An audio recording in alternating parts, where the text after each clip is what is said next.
good afternoon, fellow constitutionalists, and welcome to the Monday edition of the Dan Clemens Show, a Christian political talk show. This is episode 891. I'm your host, Dan Clemens, your constitutional warrior, fighting for your right just to be an American. It is September 25th in the year of our Lord 2017. Remember, we're a hyphen-free, PC-free zone. God is still in control. He does love you. And I'm broadcasting live from the Hemlock Studios here in the beautiful central Susquehanna Valley in the great Keystone State. If you've noticed, real quick here, if you notice the sound's a little bit different on here, it's a little more crisp. It's because I finally figured out I was having some issues with backfeeding on my soundboard. And here I didn't have a couple things set up right. So I should have read the book a little bit more. These combination, this particular Behringer sound mixer, soundboard, has some channels that if you push a button, they're combination between the two. And what I was doing is I thought I was muting the one, but here when I pushed the button, it was actually feeding back through an active channel that I have listening to. So I was getting all this type of feedback, and I couldn't figure it out. I finally did get the book out and read it a little bit closer. And so hopefully the sound and everything sounds a lot better today. Hopefully I don't sound like I have a hot mic. The recording levels actually look good. I don't have to do as much work on my open broadcaster as I was before on turning this off and turning that on when I'm doing videos on, open broadcaster, which I have one I want to share with you today. So hopefully you all had a good weekend. I had a really good weekend. I have to, with my fibromyalgia, and anybody out there that has this probably knows this, and it's something I'm figuring out. I have to really manage my days, what I do during the day. If I get too active during the day and do too much work, it really affects me for the next day. And so me and my wife talked about this, and as long as I can do so on Saturdays, I'm going to do just enough to get by, just enough so I can survive. So I can attend at least Sunday morning worship service, which I was missing for quite a few weeks because of the pain levels that I was experiencing when I got up in the morning. I just couldn't function right. So I'm doing that. I'm still doing my swimming. I did my swimming today. Show note today, and I'll remind everybody at the end of the show, I will not be in studio tomorrow. Me and my wife are going away for tomorrow. We have a couple things we need to take care of, so we're going to do that. And one of the things after we get done taking care of a couple things in the morning is we're going to go to the Bloomsburg Fair and spend a few hours there. So that's the only day, tomorrow's the only day she can do it on her schedule throughout the week, where we don't have to have Deanna with us. Not that we don't like having Deanna with us, but she's going with her group on Friday, which makes it just easier on mom and dad. It's mom and dad time out at the fair. So we will not have a live video show tomorrow. I will put, again, like I did Friday, we'll put a best of show on Blog Talk Radio for those diehards that really need to listen to this stuff. And I'm glad you do. I don't say that lightly, and I do sort of say it tongue-in-cheek a little bit, but I do appreciate those that listen to the show, especially those that download it and listen to it later. And again, those who actually take the time to listen to or watch the YouTube feed. So I'm slowly getting things around on the show here where I'm able to have a little bit more time to do some more things that I want to do. I'm caught up on my work around the house for the most part. So I'll be able to dedicate more time to that. And as the days go on, I want to rearrange my days so I can give more time for you and give more time to my YouTube channel and also the Blog Talk Radio. And so that's something I've been trying to do, and we've been working diligently towards that. My fibromyalgia has been slowing me down a lot on that. Hopefully the picture's coming through loud and clear.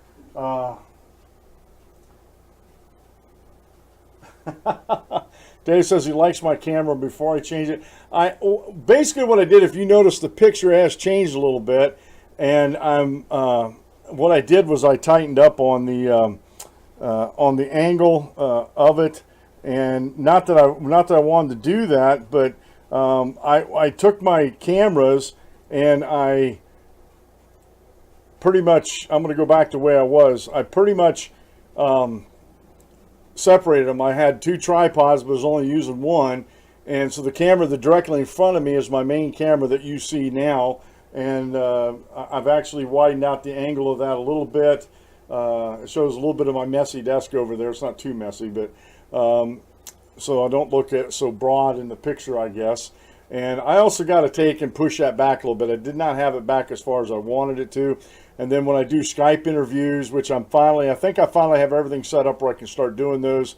I set the other camera in front of the monitor, so when I'm doing a Skype interview, I'm looking directly at the person in this monitor. So I wanted to separate those two out for that. So I got to push the camera back a little bit. I've got to this next upcoming Saturday, if I don't have anything else better to do, I'm doing some cable maintenance again because we've changed so many things on the desk since the last time I did it. I want to go through and strip the desk back down and relay all the cables and try to manage everything. I think I got the desk almost where I want it. You heard me last week talking about VGA cables for monitors. I did not know there was a super VGA cable. And if you're trying to use a 1080p as a secondary monitor, you need a super VGA for the second monitor. Well, for some reason, it just will not size to 1080p, which is perfect for the monitor. I have that resized. It's clear. I don't feel like I need my eyes examined when I'm doing these things. Okay, I do have some important stories I want to get to today. There was a church shooting at a Church of Christ over the weekend. And my heart, mind, thoughts, and prayers go out to the folks there. There was one killed, but we'll get into that story. I titled the show today, Why Free Speech in the Workplace is Not Absolute. And this is something that's very important. I'm going to talk about the NFL. I haven't really mentioned a lot about this, but I'm going to get into it today because I feel that there's a lot of misinformation going on out there. President Trump has it about half right. The politicians that are calling for these players to stand up during the national anthem and say it's not a free speech thing are absolutely wrong in that. So we're going to go over that in depth. And once I get done with it, this is what they used to call those old books that they used to. I wanted to say tutor, but that wasn't it. This is going to be the last standard, as it were, the last word on this, because after I get done saying my thoughts about this and putting them out, there's really nothing else to say that would add to the argument. I'm just saying, folks. Yeah, Dave says the picture looks better. I was just trying to not get that desk in there, but I need to refocus my camera just a little bit more. I didn't want so much of the ceiling in there in the picture, but at least I have the sight lines. I have them straight going across there, which was a major accomplishment for me to get those things done. Ohio State won over the weekend. I did not see if my beloved Packers won. I do not. Most of you know. I'm just going to look this up. Most of you know I don't have TV, and good, bad, or indifferent. I'm kind of glad that this year I don't. Because I would be a little upset with what was going on in the NFL.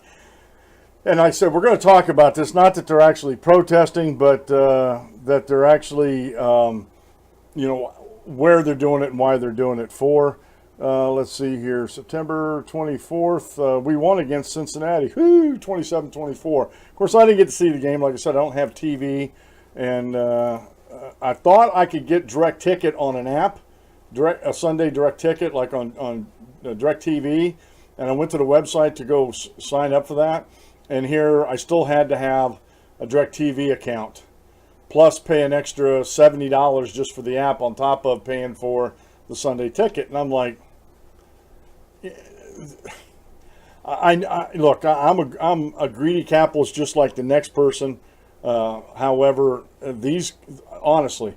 NFL, NASCAR, NBA, whatever, these professional sports teams, they really need to get caught up with the times, because there are more and more people like me that are cutting the cable and going to the internet only, and we can't watch our favorite sports. And I'm not going to pay for cable just to watch sports. I'd rather just pay for like a seasonal app, and that's it. I'm waiting with bated breath until when NASCAR comes out with an app that we can watch. Like I said, I'd be willing to pay a set fee for the season, to watch every race. I would love to be able to do that because I'm a huge NASCAR fan. And basically what it does, I have to listen to them online on a, I don't get to see them, but to get PRN Radio has a website that you can listen to the race, which is better than nothing because our local country western station decided they're no longer going to carry NASCAR on their channel, on their radio dial, when new management took over our local country western station. So, I'm telling you folks, but they're going to have to change the way they're doing business sooner or later because they're missing a huge market on the internet. I'm telling you, there's a lot of people that would buy their apps, pay for the apps for the season online because there's a lot of people out there that just do not have the cable. And with me, it's more of a cost thing. I need the internet to do this. Plus, I'm looking at doing some other stuff online to try to make some more money. And I need the internet connection more than I need to be able to watch TV because I watch all my favorite shows on Hulu, Netflix, and Amazon Prime. So there you go. That's my spiel about that. So, but today we're going to be talking about free speech today, but today we're going to focus on the workplace. And I think this is very, very important. There's a lot of people out there that think free speech is absolute, and it is not. There's a lot of things about free speech. And it's not that they're not allowing you free speech. They're not, business owners do not squash people's freedom of speech. But they own the company, they own the property, or they lease it. They control it somehow, whether they own it or lease it. And it's their company, and they can set the rules for the company. And some of those rules are, and most companies I've been to, you can never talk about politics, but you cannot display political things, and they don't want the workplace to become so divided over a subject that is polarizing. And most companies I've been to, they frown on and they just do not want heated political discussions going on, protest, whatever. And this is what we're going to get into with the NFL. This idea of protesting at the workplace. And so we're definitely, and I've heard very few people talk about this. And do you know the ones that have really, really been okay with the protest, maybe not with the time and place of the protest, but the protest itself happen to be veterans. There are a lot of folks out there that are totally condemning what's happening out there in the NFL and elsewhere, with these protests against the flag, the national anthem, against the country and everything, and they invoke patriotism and nationalism, and yet you very rarely hear them interview a veteran that one of the reasons why veterans serve, or why people serve in the military, is to protect the people's freedoms and liberties back home. Now, we may not agree with what they're protesting. It's just like free speech. I may not agree with everything you say, but I will defend to the death your right to say it. And I'll do the same thing with protesting. Peaceful protesting. There's a difference. Peaceful protesting. All right. Today's show is being brought to you by Sears Part Direct. Since I'm not going to be here tomorrow, I might as well get this out of the way today so you can get your honeydew list done for the weekend. If you are the one that does the honeydew list during the week with your man or woman, and I don't know what you'd actually call it if it's the woman doing the list. I imagine it probably could still be called the honeydew list because, face it, men, if you're married, the women still call the shots, okay? But anyway, if you're the one in charge of fixing lawnmower equipment, or if you're trying to be thrifty and fix your own appliances, which a lot of people do, but you're having a hard time finding the parts, fear not. Go to the DanColumbusShow.com and click on the Sears Part Direct widget. And by doing so, you not only be supporting the show, but you'll also be able to find the parts you need for the equipment you're trying to work on. And one of the easiest things I found out, and this is just a tip, most everybody has a smartphone now with a camera on it. And a lot of times it's hard to see the nameplates where the serial numbers and model numbers are because they got them hidden in unique areas on the equipment or on the appliances. but you can snake your hand around there and take a picture of it with your smartphone, and then off the smartphone you can put the numbers in. And when you put the numbers in, that's Sears Part Direct. If you go through my widget, at the end it'll ask you for an offer code that'll give you 10% off your parts, your lawnmower parts, your power equipment parts, and your appliances and that, if you just enter the offer code that's on the show notes page at danclemenshow.com. So if you need to get this stuff done and fixed before the weekend so you can finish up some other things, this is the time of the week to do it. Get it ordered earlier in the week so you can have your honey, whether it's your husband or your wife, not mad at you anymore. Daily Bible reading comes from the Gospel of John, chapter 8, verse 12. Just one verse today. Then Jesus spoke to them again, saying, I am the light of the world.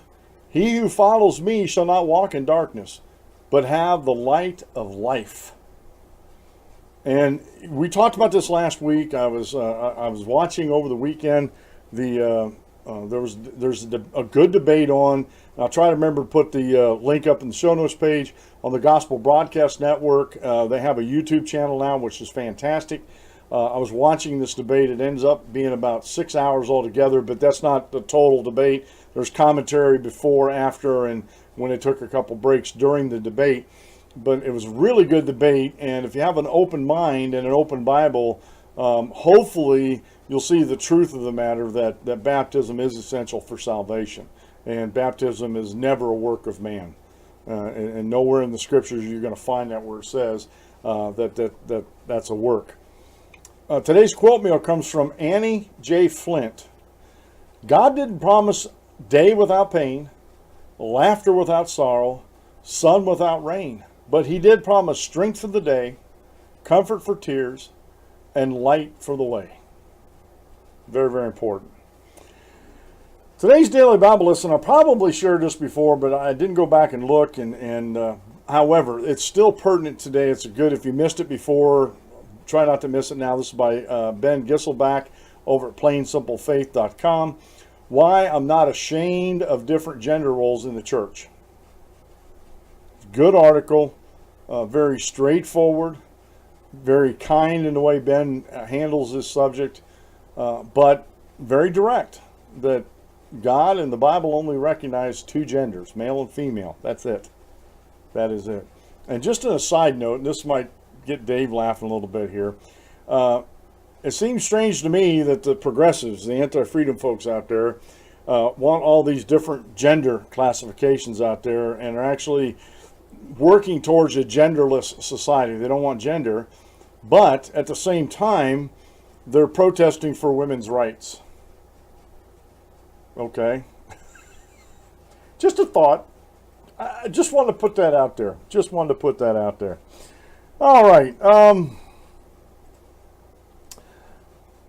As I alluded to earlier in the show, and this Dave, my buddy Dave, shot me a link on text me on my smartphone about this. And basically what happened was there was a shooting in Antioch, Tennessee. And I have a video from News 4 down there in Nashville. And basically, there's someone that died. There's a fatal shooting there at the Bethany Chapel Church of Christ, and Burnett Chapel, Church of Christ in Pinhook Road, and around Antioch there. And one woman is dead, and 6 others are in the hospital after police say a masked man attacked churchgoers at the Burnett Chapel Church of Christ on a Pinhook Road. Emmanuel Kadega Sampson, 25, was charged with 1 count of murder. Police said Sampson shot and killed 39-year-old Melanie Crow Smith in the parking lot as the church dismissed at 11:15 a.m. Sunday. Sampson, according to police, then entered the sanctuary of the building through the front door. He came into the building with 2 pistols, both of which were recovered inside the church. He then allegedly fired multiple rounds inside the sanctuary and wounded 6 people. There were 42 people at the church for services on Sunday, according to what the church members told police. According to the arrest affidavit, Sampson spoke to police about what happened. During an interview of the defendant following his signing of a rights waiver, he stated he arrived at church at approximately 10:55 hours. That'd be 10:55 a.m., folks. He also stated he was armed with a handgun and that he'd fired upon the church building. Sampson was taken into police custody after being released from Vanderbilt University Medical Center. A judicial commissioner has ordered that Sampson will be held without bond. His first court appearance will be on Wednesday morning, according to the court records. Police said additional charges are pending against Sampson, who lives in La Varange. I believe that's how you pronounce it. 5 other victims were taken to Vanderbilt University Medical Center. 2 victims were taken to Skyline Medical Center. As of 6 a.m. Monday, 1 victim is in critical but stable condition. 4 others are in stable condition at Vanderbilt. 2 of the patients at Vanderbilt suffered gunshot wounds to the chest and torso area. The other 4 patients suffered gunshot wounds to their extremities. Joey Span, 60, is listed in critical but stable condition at Vanderbilt.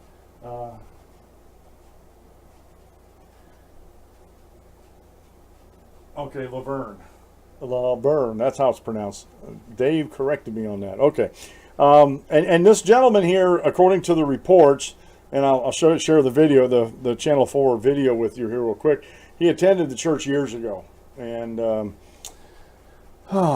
so, and this is something, before I get into this rest of this article here, this is something that the churches of Christ and churches in general have been wrestling with. We went through a series at our home congregation. We've had 2 separate break-ins over the say the past 10 years. And the first time they broke into a safe and they took some money, which we really didn't have a lot in there because we don't keep money on premises. And the second time there wasn't nothing to be had. They didn't even steal the computers or anything. They were looking for money. And we talked about putting a security system in.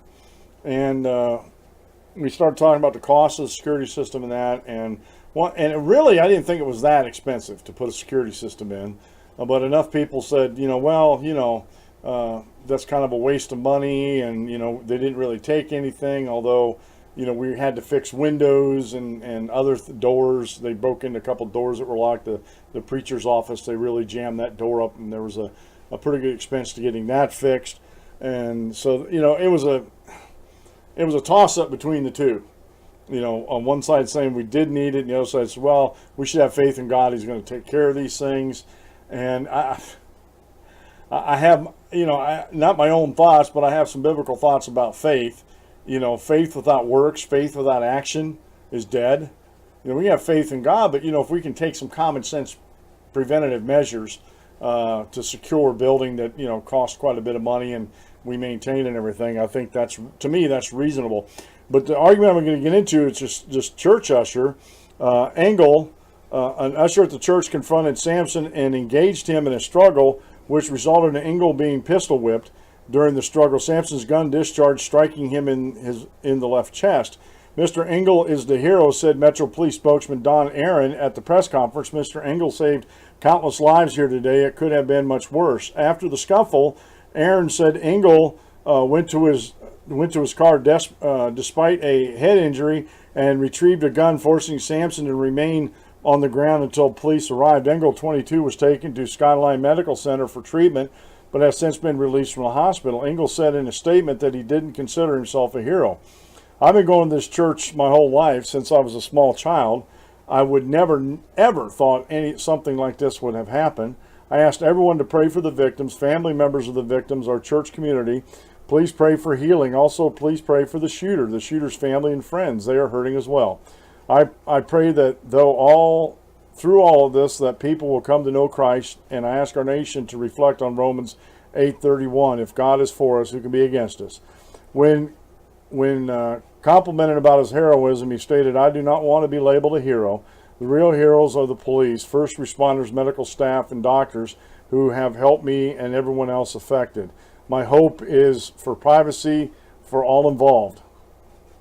And there's some other things that are going on. They talked about some things with the gunman that you can actually read through. But my point, what I wanted to bring up in this little section here about, there are not only Churches of Christ, but other churches that have ushers that are armed. They conceal carry. They don't open carry like a policeman does. They conceal carry. There are certain members that are deemed trustworthy that they also conceal carry in case something like this comes up. And there is an argument in a debate going on about this, saying, well, we're being persecuted for our religion, so therefore we need to let this happen. I can see that to a certain extent, but was this gentleman and some of these other church shootings, and I have an article here, let me see here,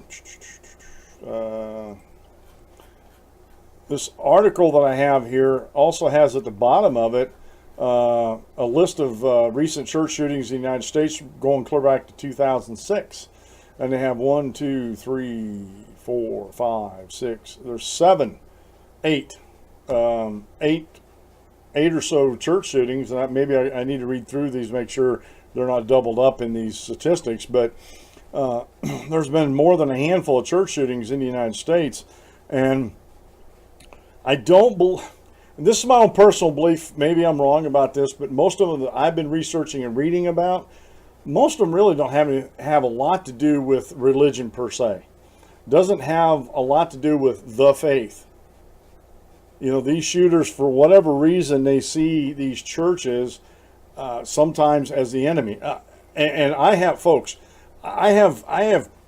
people that I talk to on a daily basis on social media who are truly anti-freedom, far left progressives that sees the church as evil.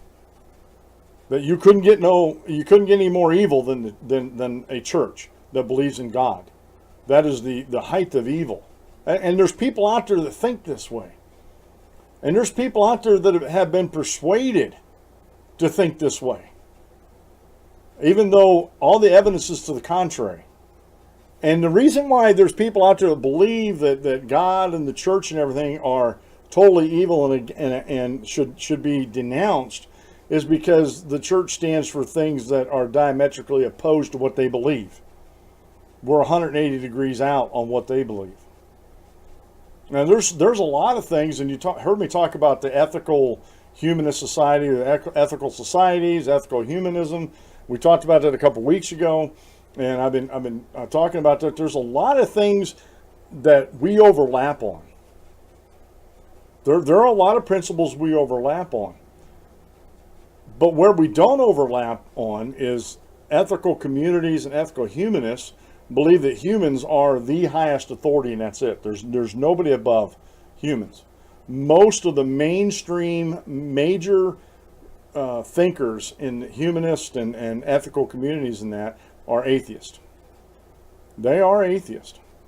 And they do not believe in deity, they do not believe in God, and they think anybody that does is not rational. Even though we can rationally prove that there is a God, that there is God. So, getting back to the point about guarding things, if I'm personally being persecuted like Paul, like Silas, like Peter, like the apostles, that's one thing. But to actively let a shooter come in and just randomly shoot at people, I got to draw a line. I really do have to draw a line there. Like I said, it's one thing if I'm being personally persecuted for my beliefs. And it's stated that, I don't believe in your beliefs and I'm going to beat you half to death till you change your mind. That type of persecution, even if it's just verbal persecution, it's still a type of persecution. I'll stand and take that. I'll stand and take that all day long. But what I have a hard time standing and taking is when someone like this shooter comes into a church building and starts randomly shooting for no good reason. That's not persecution. To me, that's insanity. That's insanity. I'm not saying the guy's insane, but his actions are not reasonable. It's hard to describe. It's hard to describe, my thoughts on this, because it's a heinous act that you're just going in and indiscriminately shooting folks. Maybe I don't know. Maybe, and I'm just saying this, I'm not saying it's true or not, but I'm just, maybe he took umbrage to what someone said years ago when he visited there, and it's something that festered with him all this time, and he finally decided he was going to do something about it. Instead of sitting down and reasonably talking with somebody about, hey, I took umbrage to this. What did you mean by that? And I'm just saying this is a scenario. I have no insights into this whatsoever. And it just seems to me most of these church shootings that we see here, they are random. It's not that they picked that congregation out in particular to go do their evil deeds. It's that it was a target of opportunity is what they're called. So I do not see personally, and I think each congregation has to discuss this for themselves with their members and that. I do not see anything wrong with folks who have especially in states like Pennsylvania, where we don't have constitutional carry, where I have to have permit. If I'm a permitted concealed carry, I do not see anything wrong with concealing a weapon, a pistol, on my person during worship service. For the protection of others. Not that I want something to happen. I never want anything to happen. I don't want shootings to happen in any churches, denominational or not. But there's nothing wrong with being prepared. Even the apostles were told to, sell what they had and get a cloak and a sword, because they were going to have to defend themselves. Some people say, well, that they're just defending themselves against wild animals. Well, not necessarily. Well, what about the man that was in the parable of the Good Samaritan, who was set upon by thieves? I don't think there was anything religious in that. The guy was robbed and beaten. Again, I don't think religion comes in there at all. I got to read a couple comments here what Dave's talking about here, but it just amazes me the school of thought that we have on this and the different opinions that folks would have on this.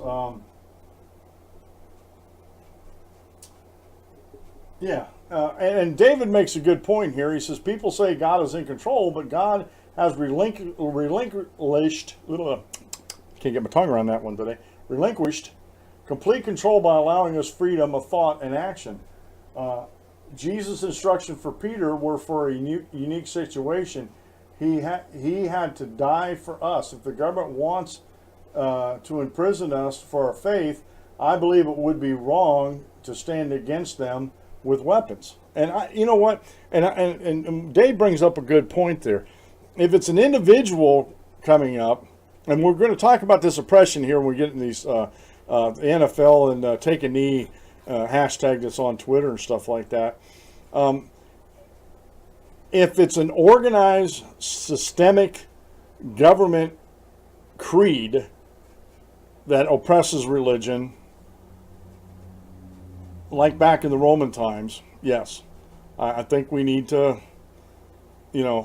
stand up against that, but not with weapons. We need, but like I said, these individual lone shooters like this are not, one, they're by themselves, and just because they have a weapon doesn't mean that they have the power to oppress us. They have the power to scare the snot out of us, which, I'm not saying I wouldn't be scared in a situation like that, but they don't have the power to oppress us. They don't have the power to try to take our religion away from us like a government would. And I think Dave makes a good point, and I think this is something that we need to delineate out, as it were.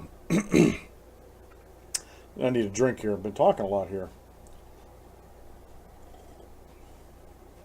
And so this gets into my my other point here about freedom of speech and in the workplace and other things that other things you can or cannot do in the workplace. I'm not going to go over everything because I think as individuals you need to determine that for yourself. You need to find out what is or isn't appropriate in the workplace. And I can just tell you some general rules of thumb with me. There were times in I'll just take dispatch, my last office job. There were times in dispatch we would talk about some political things. But one of the unspoken rules was that we never let it get out of hand. We might say, well, we're for this candidate and say why, or we're against this candidate and say why. And we never really got into any heated discussions in the office because it wasn't an appropriate place to do so. Now, if I really thought that someone was way off track and I wanted to sit down and talk with them, I would invite them for a cup of coffee or something, or a dinner, and we'd have a polite conversation over a cup of coffee or dinner talking about some of these things, whether it's politics, whether it's religion, because I do believe that even religion in the workplace isn't the best, or maybe not, I don't want to use the word appropriate, but it may not be the appropriate place to have long religious discussions. Now, someone might have a question, you might see something, or someone might say something, and you want to talk to them about it. And the workplace a lot of times is really not the appropriate place. And the reason why is you are working. Somebody hired you for your skill set to do a job. And I've yet to see, unless you're applying for a preacher's job, I've yet to see, or a politician's job, I've yet to see in your duties, of this job, where you're supposed to talk about religion, you're supposed to talk about politics, or even to the point of sports. I've seen some workplaces that I've worked in over the years get pretty heated over sports, which I think is, to me, that's stupid. I know people have passions out there, but, of all things, to get hot under the collar over your favorite sports team when all you are as a fan, you have no control how the team performs or not perform, nothing. You have no control over it, and yet there's some people that seem that they would live and die over sports, especially in the workplace. So I'm a staunch advocate of Christianity. I preach the gospel. I explain things to folks. I do it on this show. I think this is appropriate because this is part of my show. I'm a Christian constitutional warrior. My Christian walk informs the rest of my life. And I'm upfront about it. I don't hide it. I'm upfront about it, take it or leave it. But, this is different. I own this. This is my channel. This is my show. I put the sweat equity into it. I put the money into equipment so I can broadcast. And I set up the rules of engagement, as it were, for this program. It's okay on this program at my job, because this is my job, to talk religion and politics. You see the difference? And the idea, and this is what really gets me mad about this, the NFL, especially the NFL players. I'm going to pick on them first. One, they are among the 1%. Remember the anti-freedom folks out there talking about the 1%ers? NFL players, coaches, team owners, and that, they are part of the 1%. Now, the last time I checked,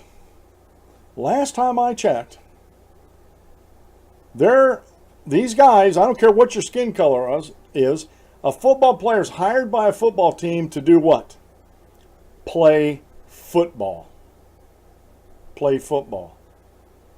Now, let me get this out of the way to begin with. I've been on many sports teams, and it happened in high school. When I was still in high school, we'd all take a knee before the game and was led in prayer. I see nothing wrong with that. And matter of fact, there was some players that excused themselves from that, and the coaches were fine with that.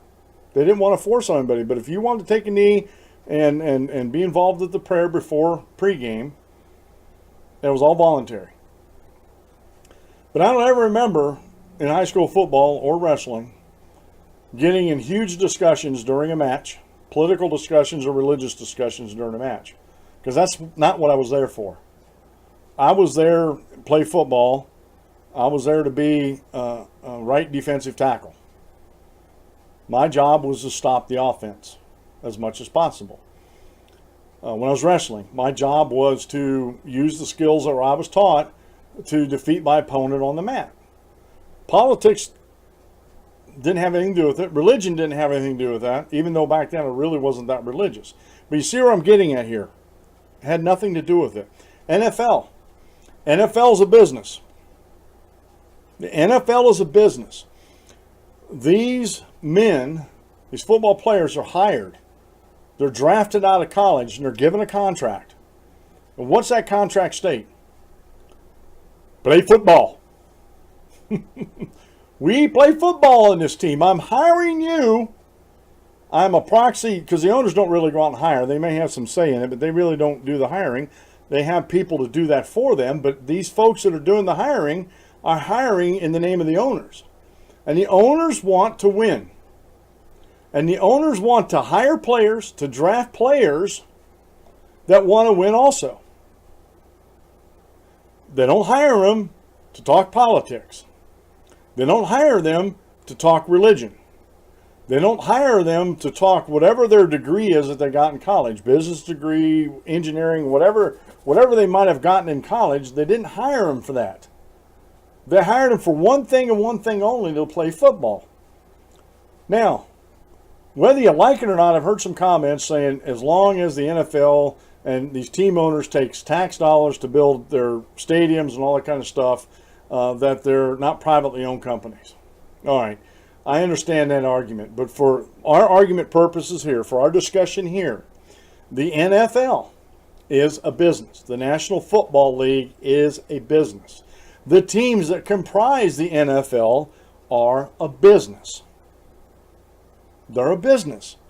There's no two ways about it. They have a product that they put out to whoever will watch it, and they sell advertisers based on the amount of people watching it. They have sponsors for the stadiums, for advertising in stadiums and all that kind of stuff. And a lot of that's based on attendance at the stadium for the advertisers at stadiums. They are in the business of making a profit. They are delivering a goods that people want to see. Okay? And you can say this about any sports team. You can say this about NASCAR.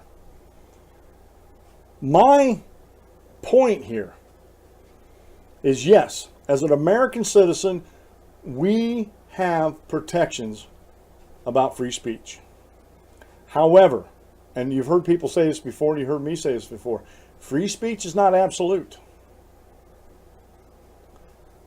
If I hire you as a football player, that's what I expect you to do. Honestly, I don't really care too much about your politics. I really don't care too much about your religion. Although, as a Christian, I would be concerned about my players' souls and maybe have something off campus, to invite them to, say, hey, we're having a Bible study over here. Maybe even use part of the facilities that I may own to do that Bible study. But you know what? While we're on the field, while we're in practice, while we're in the rooms watching game films and figuring out strategies and training and stuff like that, it's football. And that's the only thing we should be talking about. When we go out, and I say we collectively, when football players go out on that gridiron on Monday nights, Thursday nights, or Sunday, there should be only one thing and one thing only on their mind. And that is football. There is no place. And the reason why there's no place for this is because football is a business. There is no place on the field for these type of protests. Now, if you're a fan in the stands and you don't want to stand for the national anthem, that's your right. If you don't want to stand and say the Pledge of Allegiance, that's your right also. Now, in doing so, you may garner some criticism of what you're doing.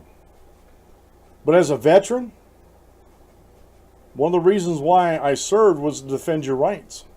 Whether I agreed with your exercising of those rights or not, that's what I served for you to be able to exercise your rights. But there is a time and place. There is an absolute time and place to do these things. To protest, first off, to protest on national TV about the anthem is not the right place to do that, especially when you're part of a football team. You're getting your paycheck from whatever that football team that you're playing for. And that is a football game. Traditions are that everybody stands for the Pledge of Allegiance and the national anthem. That's traditions. And if your football owner, if the team owner says, and Jerry, who was the, I keep forgetting his name.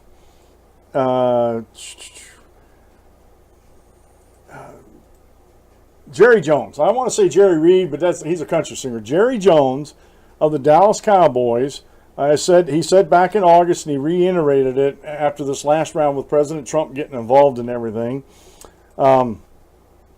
He said, if you do not stand for the anthem, you're fired on the spot. You're fired. And he has every right to do that. People are getting after these football owners that are saying this, that, well, they don't have the right to do that. These men have a freedom of speech. They can do this. No. Not under those circumstances. Because they put on that uniform. There's an old saying, you ride for the brand. It's an old cowboy saying. When you hired on to do a cattle drive, you took your bedroll and you threw it in this, it wasn't a chuck wagon, but there was another wagon that carried supplies outside of the chuck wagon, food and some other stuff that they needed. You threw your bedroll in that wagon, and that meant that you were riding for the brand. You agreed to sign on and drive the cattle from point A to point B. You were riding for the brand. When you hire on to a football team, and you put on that jersey, you're riding for the brand. You're absolutely riding for the brand. Now, your football team, the owner of your team, Mr. Kraft up at New England Patriots, he's one of them, that he doesn't care if his players protest on the sidelines. Okay. I have no qualms with that whatsoever. I have no qualms with a team saying it's okay for them to do that. Okay. And if they do it, fine. But I also support guys like Jerry Jones that says if you're playing on my team and you kneel during the national anthem, you're gone. So you got to choose. What do you want? You want your paycheck or do you want to protest? And the one thing that really just rubs me the wrong way is guys like Kaepernick and these other guys that are supporting him and doing all these protests. One, they really don't understand what they're protesting, and I don't have time to get into it today. If you go and download the national anthem and read all the verses, I think it's the third verse is what they take umbrage with. But they're reading too much into that. They're reading way too much into that third verse. We have this movement going on in the United States that if anybody ever owned slaves in the United States, we need to erase them from from American history. They're not to be listened to. They're no good, dirty, rotten scoundrels for owning slaves. And again, the first recorded slave owner in the colonies in America was a black man named Mr. Anderson. And there were black slaves throughout the history of our slavery in this country in the South. Slave owners made up a very small portion of the total population of the South and of the total population of the country, the slave owners themselves. But what I'm saying is these protests, they're doing them in ignorance. And I never, ever want to stand for something out of ignorance. If I stand for something, if I protest something, I'm going to want to know what I'm protesting. And a lot of these protests are done, if you listen to these players talk, they're done out of ignorance. Kaepernick, his original protest was the oppression by police of black people.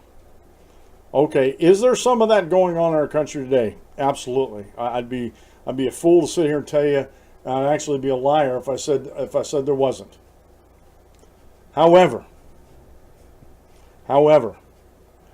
it's such a small percentage of the police forces in this nation that have been literally caught doing this.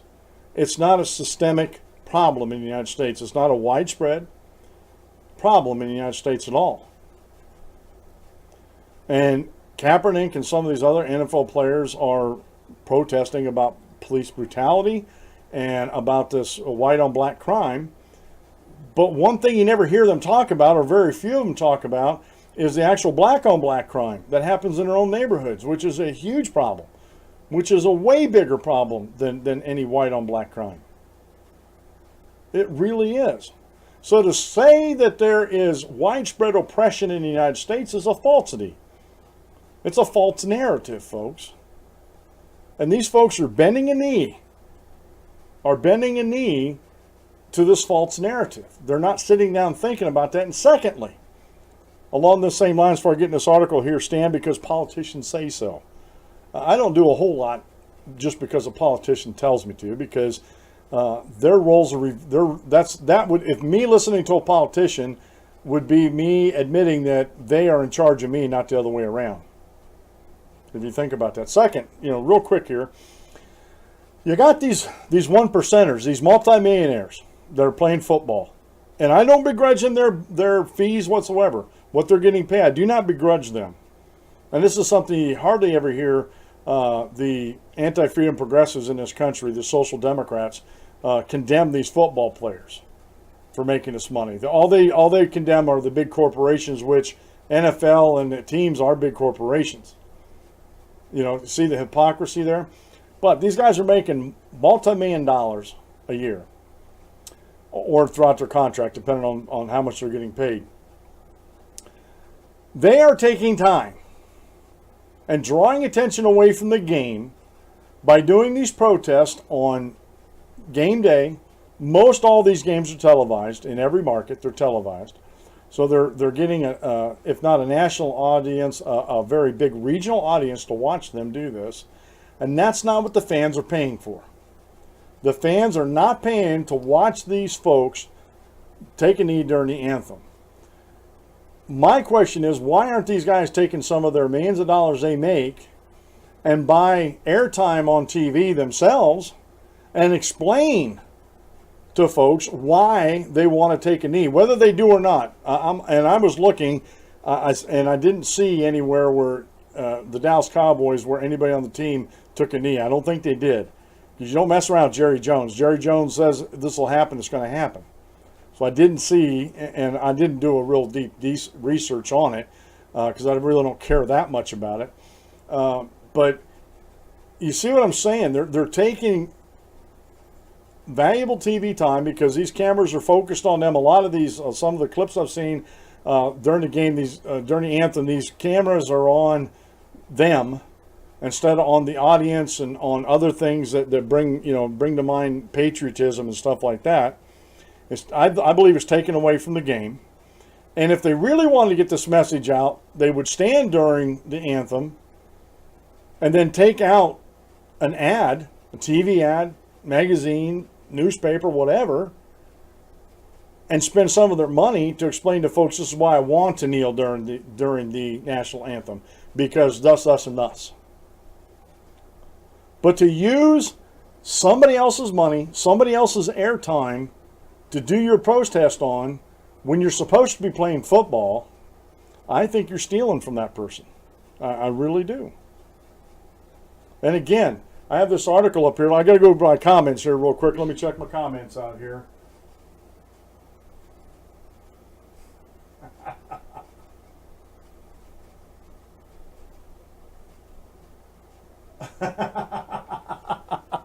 Dave says, I didn't know you wrestled in high school. No wonder why you whooped up on Willie and me at McCurry House. Yep, I did. I wrestled my junior year in high school. I was pretty good at it for my first year out.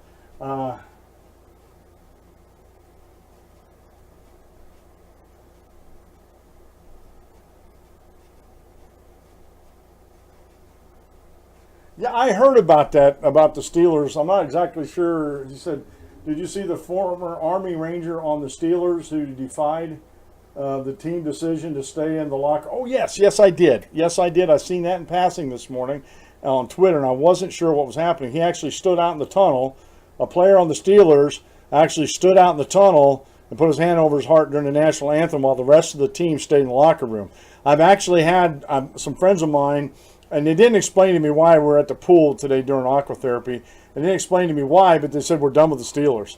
He said, I'm totally done watching the Steelers now.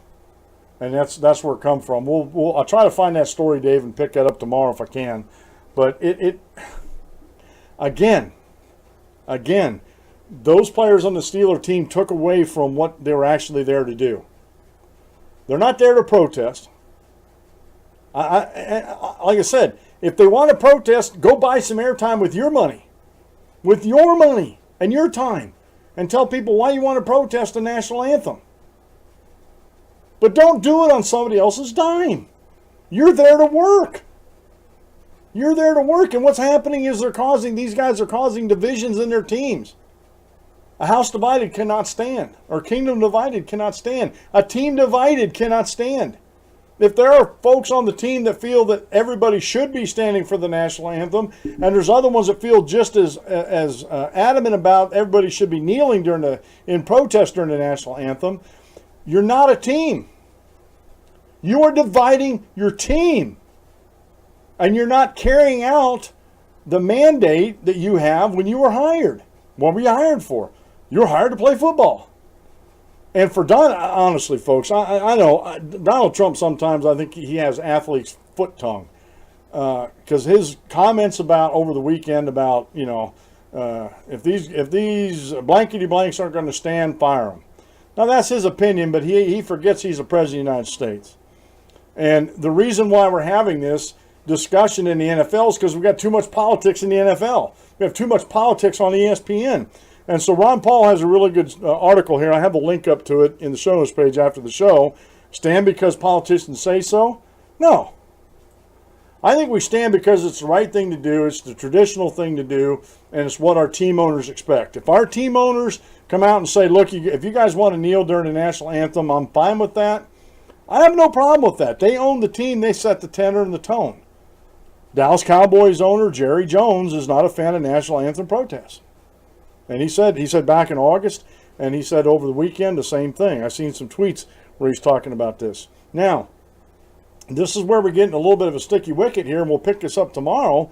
NFL Commissioner Mr. Goodall, Roger Goodall, respect those rights of players protesting national anthem. Again, let me reiterate this, and I know some people disagree with me vehemently on this.